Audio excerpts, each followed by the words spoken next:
Israel secret service agency Mossad గురించి ప్రత్యేకంగా చెప్పనక్కర్లేదు. దేశం కోసం అలవోకగా ప్రాణాలు ఇచ్చేస్తారు. దేశం ఏ బాధ్యత ఇచ్చినా సరే కళ్ళు మూసుకుని రంగంలోకి దిగుతారు. తమకు తమ దేశం అంటే అంత ప్రేమ. ఇక మొసాద్ చేపట్టిన ఆపరేషన్ గురించి తెలియాలి అంటే వారిలో కసి ఎంతలా ఉంటుందో, హమాస్ పొలిటికల్ చీఫ్ ఇస్మాయిల్ హనియాను ఎలా చంపింది, ఎందుకు ఎక్కడ చంపిందో తెలిస్తే మాత్రం నిజంగా ఆశ్చర్యపోక మానరు. అంతెందుకు, సిఐఏ ఈజిప్టు ఇజ్రాయెల్ అధికారులతో గాజాపై దాడి గురించి చర్చిస్తోంది కూడా. దేశంలో శాంతి నెలకొల్పాలని, హమాస్ను ఒప్పించాలని కూడా మాట్లాడుకుంటున్నారు.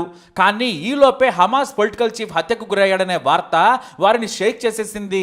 ఆ హత్య ఎంత భయంకరంగా ఉండాలో ముందే మొసాద్ ప్లాన్ చేసింది.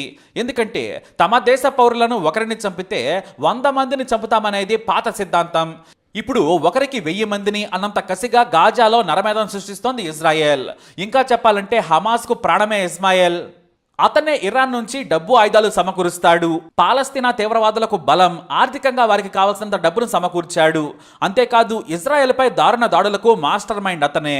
అందుకే మొసాద్ రంగంలోకి దిగింది. అక్టోబర్ 7, 2023న టెహరాన్లో నక్కిన హమాస్ చీఫ్ ఇస్మాయిల్ టీవీలో ఇజ్రాయెల్పై దాడులను చూశాడు. హమాస్ తీవ్రవాదులు ఇజ్రాయెల్ ప్రజల ఇళ్లలోకి చొరబడి ఓచకోతకొస్తుంటే నవ్వాడు. వారు చస్తుంటే, ప్రాణాల కోసం ఇజ్రాయెల్ పౌరులు ప్రాధాయపడుతుంటే నవ్వి సంతోషపడ్డాడు. అంతేకాదు తీవ్రవాదులు క్షేమంగా ఉండాలని అదే టీవీ ముందు తన అనుచరులతో కలిసి ప్రార్థనలు చేశాడు ఇస్మాయిల్. ఆ వీడియో వైరల్గా మారింది. ఇజ్రాయెల్ తమ వారిని చంపుతుంటే నవ్వుతూ కనిపించిన ఇస్మాయిల్ను చూసి పగతో రగిలిపోయింది. ఒకరు కాదు, 1000 మందిని చంపాలి. ఈ నవ్వు ఎవరి మొహాన కనిపించద్దని కసిగా ప్లాన్ చేసింది. కానీ 2019లో హమాస్ ప్రభుత్వాన్ని వదిలేసి టెహరాన్కి వెళ్ళిపోయాడు. విదేశాల నుంచే నడపడం మొదలుపెట్టాడు. కానీ అతని ఫ్యామిలీ మొత్తం గాజాలోనే ఉందని మొసాద్కి తెలుసు. దీంతో గాజాలోని ఇస్మాయిల్ కుటుంబం ఉన్న ఇళ్లపై మెరుపు రాకెట్లతో దాడులు చేసింది మొసాద్. 1 కాదు, 2 కాదు, మొత్తం 5 స్థావరాలపై పక్కాగా దాడులు చేసింది. ఈ దాడుల్లో ఇస్మాయిల్ చిన్న కోడలు తప్ప అందరూ చనిపోయారు. ఇతనికి 14 మంది సంతానం. అతని భార్య అమల్ కూడా ఇజ్రాయెల్ దాడిలో చనిపోయింది. అయితే ఈ దాడుల్లో మొత్తం 60 మంది దూర బంధువులు, దగ్గర బంధువులను కూడా చంపేసింది ఇజ్రాయెల్. శత్రుశేషం అసలే ఉండద్దు. ఎంతలా అంటే చివరకు కళ్ళు తెరవని పసిగుడ్డైనా సరే అనే సిద్ధాంతం బలంగా నమ్ముతోంది ఇజ్రాయెల్. అయితే ఏప్రిల్ నెలలో హమాస్ చీఫ్ ఇస్మాయిల్ 3 కొడుకులు బతికే ఉన్నారని పసిగట్టింది మొసాద్. అంతే, వారి కోసం మళ్లీ వేట మొదలు పెట్టింది. భవనాల్లో కాకుండా శరణార్థుల్లో కలిసిపోయి బ్రతుకుతున్న వారిని గుర్తించింది. ఏప్రిల్ 10, 2024న ఒకే కారులో వెళుతున్న తన 3 కొడుకులు హజెం, అమీర్, మహమ్మద్లను రాకెట్ దాడి చేసి గురి చూసి చంపేసింది. మొత్తం 60 మంది మనవరాళ్లు చనిపోయారు. అయితే చిన్న కోడలు ప్రాణాలతో ఉందని మాత్రం వారికి తెలుసు. ఆమె ఎక్కడ ఉందో వారికి తెలియదు. కానీ ఆమె బ్రతికే ఉందని మాత్రం ప్రపంచానికి తెలుసు. అయితే ఎంతమందిని చంపినా సరే తల్లివేరు లాంటివాడు ఈ ఇస్మాయిల్. కాబట్టి అతను బ్రతికి ఉంటే ఖచ్చితంగా ఎప్పటికైనా ప్రమాదమే. మళ్ళీ 10 ఏళ్ల తర్వాత అయినా సరే దాడులు చేయిస్తాడు. లేదంటే మరొక నాయకుడిని తయారు చేయగల సత్తా అతనికి ఉంది. ఎందుకంటే ఇతనికి ఇజ్రాయెల్ వ్యూహాలు బాగా తెలుసు. ఒకప్పుడు శరణార్థి శిబిరంలో అనాథలా పెరిగిన ఇస్మాయిల్ హనియా కష్టపడి చదువుకున్నాడు. యూనివర్సిటీలో చదువుకునే సమయంలోనే హమాస్ వ్యవస్థాపకుడు అహ్మద్ యాసిన్ కు పరిచయం అయ్యాడు. అయితే అరబ్ సాహిత్యంపై పట్టున్న ఇతను మంచి మాటకారి, వ్యూహకర్త కూడా. అలా మెల్లిగా యాసిన్ కు దగ్గరై అతని ఆఫీసులోనే కోఆర్డినేటర్ గా పనిచేశాడు. ఆ తర్వాత అతను వృద్ధాప్యంలోకి వెళ్లడంతో రాజకీయ సలహాలు ఇస్తూ తానే ముందుండి నడిపించేవాడు. అయితే యుక్త వయసులో 18 రోజుల పాటు ఇజ్రాయెల్ జైల్లో గడిపి వచ్చిన ఇస్మాయిల్ కు ఆ దేశంపై కసి పెరిగింది. ఇటు హమాస్ ఫౌండర్ అహ్మద్ యాసిన్ కు కుడిభుజంగా ఉంటూ ఎన్నో పదవులు చేపట్టాడు. అయితే 2004లో ఇజ్రాయెల్ దాడి చేసి అహ్మద్ యాసిన్ ను చంపేసింది. హమాస్ పని అయిపోయిందనుకుంటే ఈ ఇస్మాయిల్ హనియా మరింత బలంగా మారాడు. ఇరాన్ నుంచి నిధులు, ఆయుధాలు తెస్తూ తీవ్రవాద సంస్థను మరింత పటిష్టంగా చేశాడు.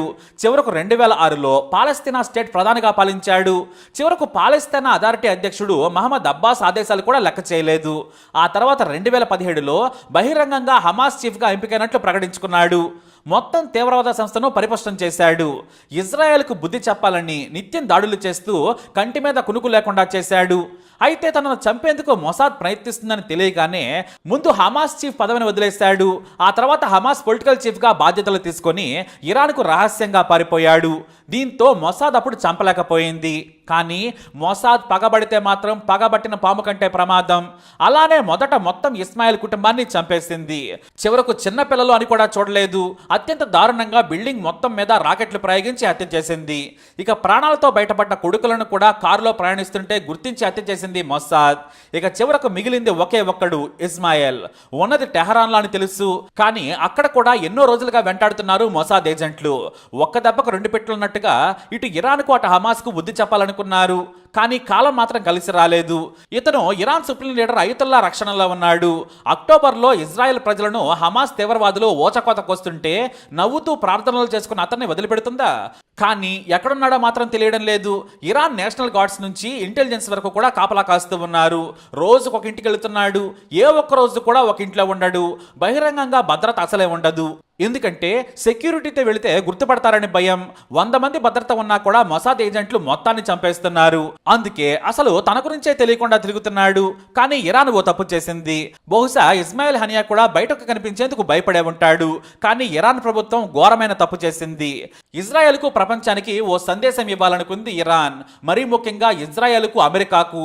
హమాస్ చీఫ్ ఇస్మాయిల్ హనియా మా హానరరీ గెస్ట్, మా మద్దతుంటుందని ఇరాన్ చెప్పాలనుకుంది. అందుకే కొత్తగా ఎన్నికైన ఇరాన్ అధ్యక్షుడు మసూద్ పెజిష్కియాన్ ప్రమాణ స్వీకారానికి హాజరు కావాలని ఆహ్వానించారు. దీంతో వెంటనే ఇజ్రాయెల్ తన డ్రోన్లను మోహరించింది. కానీ ఏ ఇంట్లో ఉన్నాడనేది తెలియాలి కదా. అందుకే అవకాశం కోసం ఎదురు చూసింది. ఊహించినట్టుగానే కొత్త అధ్యక్షుడి ప్రమాణ స్వీకారానికి హాజరయ్యాడు ఇస్మాయిల్. ఆ తర్వాత ఇరాన్ ఇంటెలిజెన్స్ అధికారుల సాయంతో 4 కార్లు మారి 2 ఇళ్లలోకి వెళ్లి ఆ తర్వాత ఖాళీ కార్లు వేరువేరు ప్రాంతాలకు వెళ్లిపోయేటట్లుగా రొటీన్ ప్రొటెక్షన్ ప్రోటోకాల్ పాటించారు. కానీ మొసాద్ ఏజెంట్లు దేశమొదర్లు ఏ ఇంట్లో ఉన్నాడనేది పిన్ పాయింట్తో సహా గుర్తించేశారు ఈలోపే. అది ఎలా సాధ్యమైందనేది ఎవ్వరికీ తెలియదు. అసలు విదేశీ ఏజెంట్లు ఇరాన్లో బ్రతకాలంటే మామూలు విషయం కాదు. సులభంగా గుర్తుపడతారు కూడా. కానీ మొసాద్ ఏజెంట్లు మాత్రం భయంకరమైన డేరింగ్ ఆపరేషన్స్ చేపడతారు. 3-4 ఇళ్లు మారినా కూడా ఇస్మాయిల్ చివరకు ఒకే ఒక బాడీ గార్డ్తో సిటీ అవుట్స్కట్లోని భద్రతాధికారులు సెలబ్రిటీలు ఉండే ఓ ఇంట్లో ఉన్నాడు.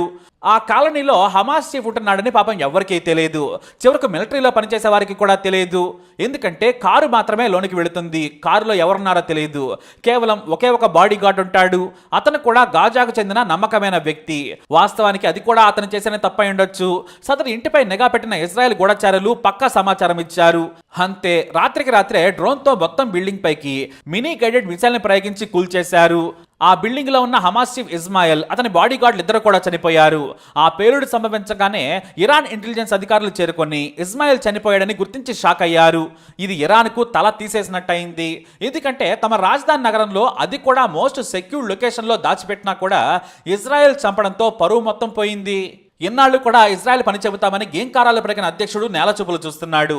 తమ దేశంలో భద్రత కోసం వచ్చిన హమాస్ చీఫ్నే కాపాడలేకపోయింది ఇరాన్. తమ దేశంపైనే దాడి చేసి హత్య చేసింది. దీంతో తమ పవర్ ఏంటో చూపిస్తామని, ఇంతకు 100 రెట్లు ఇజ్రాయెల్ను శిక్షిస్తామని, ప్రతీకారం తప్పదని హెచ్చరించింది.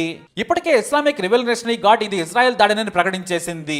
దీంతో హమాస్ చీఫ్ హత్యతో ఆ సంస్థకు ఎదురు దెబ్బ తగిలినట్టయింది. ఎందుకంటే హమాస్కు ఎవరు ముఖ్య నేతలున్నా కూడా చంపేస్తుంది ఇజ్రాయెల్. ఈ హత్యతో అమెరికా కూడా వణికిపోయిందని చెప్పాలి. ఎందుకంటే గాజాలో పరిస్థితులు చక్కదిద్దాలి అనుకుంటున్న సమయంలో ఇజ్రాయెల్ దారుణమైన ఆపరేషన్ చేసింది. కానీ ఇజ్రాయెల్ బతకాలంటే హమాస్ లీడర్ ఇస్మాయిల్ చావాలనేది ఓపెన్ రూల్ అంటారు ఆ దేశ నేతలు. ఇప్పటికే 35,000కు పైగా సామాన్యులు చనిపోయినా ఇజ్రాయెల్ దాహం తీరడం లేదు. మా దేశానికి భద్రత ముప్పు లేదని భావించిన తర్వాత శాంతిస్తామని చెబుతోంది. ఇక ఇరాన్ హెచ్చరికలను కూడా పట్టించుకోలేదు. తాము హమాస్ లీడర్ను చంపామని కూడా ప్రకటించలేదు. అలా ప్రకటించడం ఆ దేశానికి అలవాట్లేదు. అలా పని చేసుకుంటూ పోతుందంతే. మరి ఇరాన్ తొడలు కొడితే భయపడుతుందా అంటే కానే కాదు. రెచ్చిపోతే బదులిచ్చేందుకు సిద్ధంగా ఉంది. ఇజ్రాయెల్ గురించి చెప్పాలంటే గణేష్ సినిమాలో కోట శ్రీనివాసరావు డైలాగ్ కరెక్ట్ గా సరిపోతుంది. చిన్నపిల్లలను కూడా ఇలా మానవత్వం లేకుండా ఎందుకు చంపుతున్నారంటే ఇజ్రాయెల్ ఒకటే మాట చెబుతుంది, మేమేం చెయ్యాలి, మేం బతకాలి తమ్మి అంటుంది. యూదుల దేశం అనేది ఒకటి ప్రపంచ పటంలో ఉండాలి. నాశనం చేస్తామని ఎవరైనా ప్రయత్నిస్తే ఊరుకోమని మరోసారి నిరూపించింది ఇజ్రాయెల్.